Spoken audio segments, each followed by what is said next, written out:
ইসলামী bank news top 10।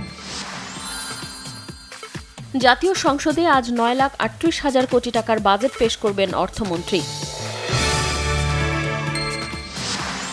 প্রধানমন্ত্রীর সভাপতিত্বে মন্ত্রিসভার বিশেষ বৈঠকে 2026-27 অর্থ বছরের বাজেট অনুমোদন দেওয়া হয়েছে।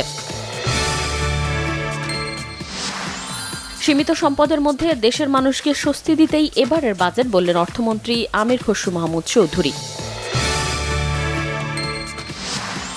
বিশ্বকাপ ফুটবল 2026 উপলক্ষে 10 টাকা মূল্যমানের স্মারক ডাকটিকিট উন্মোচন করেছেন প্রধানমন্ত্রী তারেক রহমান। সুন্দরবন উপকূলীয় সীমান্তে নদীপথে এবার বিএসএফ এর পুশিনের চেষ্টা রুখে দিয়েছে বিজিবি। চট্টগ্রামের বাকলিয়ায় 4 বছরের শিশুকে ধর্ষণের মামলায় তদন্তকারী কর্মকর্তা, চিকিৎসক ও ম্যাজিস্ট্রেটের সাক্ষ্য গ্রহণ। কিশোরগঞ্জের পাকুন্দিয়ায় পণ্যবাহী ট্রাকের চাপায় ব্যাটারি চালিত অটোরিকশার 2 যাত্রী নিহত। ইরানে আবারও মার্কিন হামলা, বন্দর আব্বাস সহ বেশ কয়েকটি শহরে বিস্ফোরণ, হরমুজ প্রণালী ফের বন্ধ ঘোষণা তেহরানের।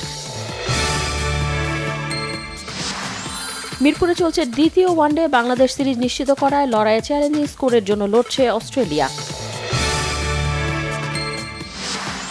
ফিফা বিশ্বকাপের পর্দা উঠছে আজ। মেক্সিকোর ঐতিহাসিক অ্যাজটেক স্টেডিয়ামে বর্ণাঢ্য উদ্বোধন রাতে প্রথম ম্যাচে মুখোমুখি হবে মেক্সিকো ও দক্ষিণ আফ্রিকা।